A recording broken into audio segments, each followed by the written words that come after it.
from the influencer standpoint, what would you each say is the most important thing you're looking for when you consider a brand partnership? So for me, it's a little bit different than when I started out. When I had first started out my blog, I was just getting gifted a bunch of clothes and I would wear them on my blog. Then it started out where I was paid to wear the clothing on my blog. Now it's a little bit different because instead of doing one-off posting, we're really looking for these sort of marriage-like partnerships that are more ambassador programs where I'm signing a 3 to 6 months to 1 year contract with a brand and I'm committing to post for them monthly, weekly, whatever it is, a series of Instagram stories, events, whatever it may be. But it's really about marrying into a brand and creating those longer-term partnerships that will really mean something to my followers. But the best partnerships are definitely the ones that last for more than 1 month, because one Instagram post, like a series of Instagram stories, every brand these days is like, we want to hire you for Instagram stories. I'm like, that's going to die after 24 hours. Like, you need to be doing like all different things across every platform so that you're just touching multiple people in like different ways, and they have to see it multiple times, like over the course of 3 to 6 months or a year. I think the best partnerships are the ones that last a lot longer. Instagram stories have proven for me specifically to be extremely successful for brands because it includes a swipe up link, a tag, and you really get to see it in a video content way, which I think is so important and displays the product that much better. So we've actually seen a lot more success for brands through Instagram stories as far as sales and an ROI, return on your investment. So I would say a combination of both is important. I think what you're hearing from all of these people that's so valuable to take away as a brand is that you really need to look closely at the Instagrammer or the blogger that you want to work with to make sure that they fit with your brand. So for me, when I'm evaluating brand partnerships or trying to put these together, the first thing is what's the real return for the brand? Do they want to get more followers? Do they want prestige? Or do they want sales? I mean, at the end of the day, everybody here is going to say they want sales, but there's different ways to get that. Don't do something that's a one-off. It's not going to work. There's not going to be a big loyalty and retention there, and you're not going to see anything. And if you're paying a lot for it, you're going to be disappointed with the investment. I think one of the things that brands struggle with, and you know, I obviously work for a brand as well, is giving up creative control.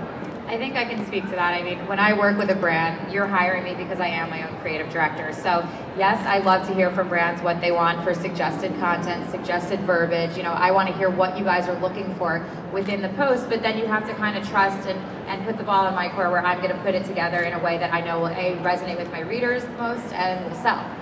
I definitely love the dance between art and commerce, and I think if you're hiring one of us, you clearly like our point of view, so let us do that. I think the most frustrating thing is being micromanaged along the way because it really zaps the creativity. The biggest tip I'd have for a brand is make sure you give a creative brief. If that is important to you, you know, I just worked with a brand and they gave me 8 examples of Instagram content that they loved, things from my feed that I had done in the past, things from other influencers, and I was like, oh great, now I understand your vision, and the whole thing went seamlessly. But if you can't give just as many examples as you possibly can, I think that helps the process to go so much more smoothly. You know, as a marketer, you know, you think of top of the marketing funnel, which is brand awareness, right? And then going down the funnel through conversion.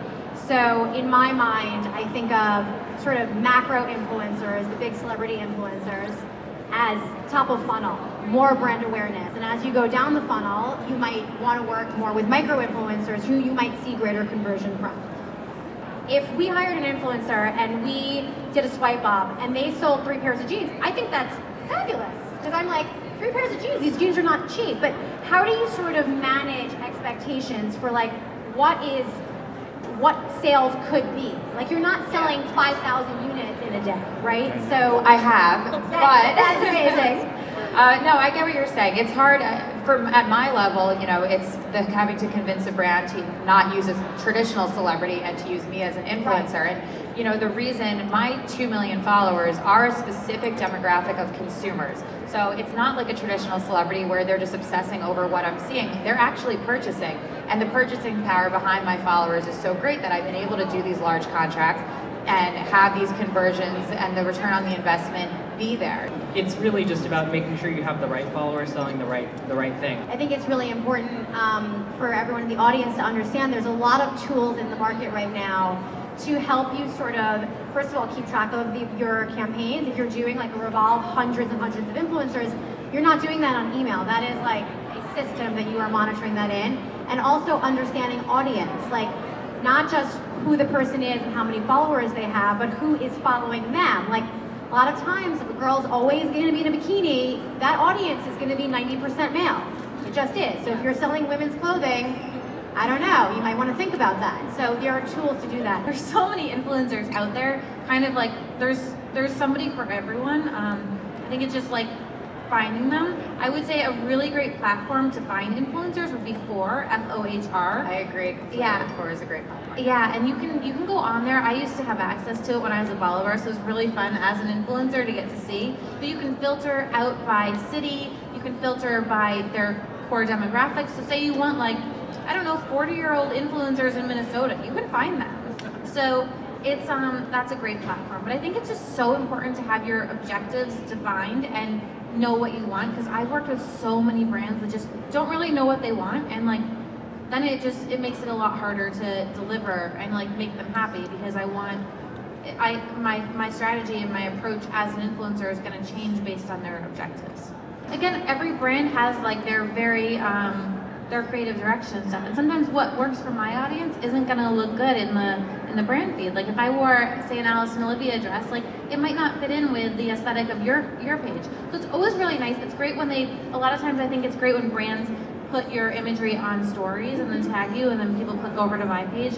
But it's definitely not, for me at least, it's not something I see as like mandatory or really important. I would say also it's not necessary, but if the brand wants to reuse an image, more power to it.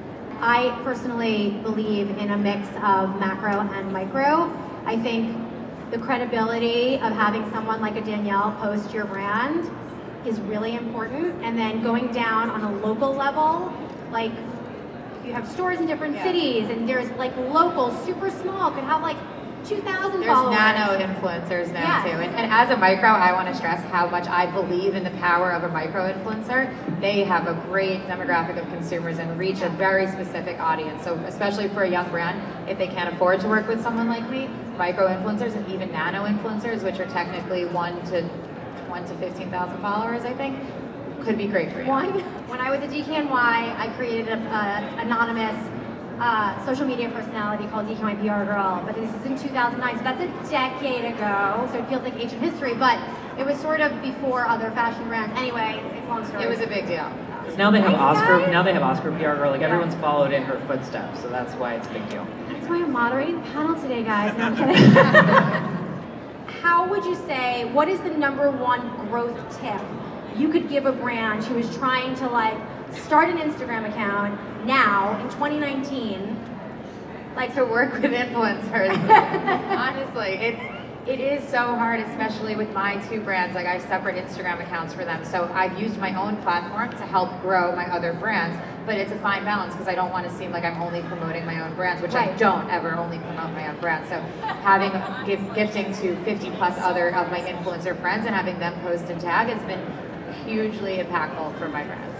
Giveaways are a great way to do it, and I would do it with influencers. Something I have a lot of success with on my own blog is there's this widget called Viral Sweep, and everyone who has a brand or is an influencer should know about this, but it's amazing because to enter the giveaway, they just enter their email address, and then they can get an extra entry by clicking one button to follow your Instagram. So I find that anytime I do something like that with a brand, they'll get at least like 1,000 to 3,000 new followers, which is like nothing to sneeze at. So doing something like that is a great way to grow. Things not to do. Don't send product without asking, but also don't send product and say, can you post this? It is a real business. And by the way, I don't think any of you all do anything for free.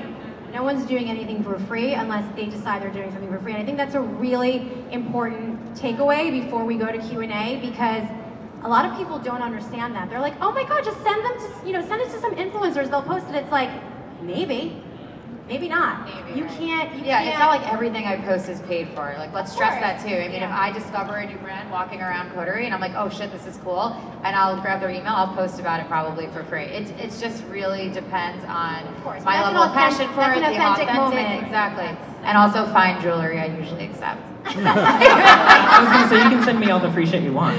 Sometimes it's really expensive jewelry if the value is of a post. It's a trade.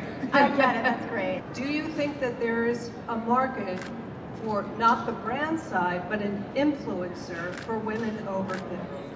Can I just jump in? I have a Iris, mentee, yeah. and she's 55, and she is amazing. Her name is Catherine Grace O on Instagram, and anyone looking for an I wouldn't say older, because 55 isn't really that old, influencer should follow her. But she's had so much success. She's especially within skincare, within a lot of those companies that you know, someone who's 25 isn't going to wear, like a Talbots or something. I work with Talbots. I mean, I also have a lot of readers who are in their 50s and 60s, because I'm 37, so it's kind of like I have readers who are 20 and then I have readers who are in their 60s. But I absolutely think there is. I think you just have to go in at this point. Anyone starting who wants to become an influencer really needs to have a business plan, needs to have figured out exactly what their angle is going to be, because it's a lot. You can't just start it like a hobby the way that we did 10 years ago. Yeah. How do you create something that's authentic that you're paying for?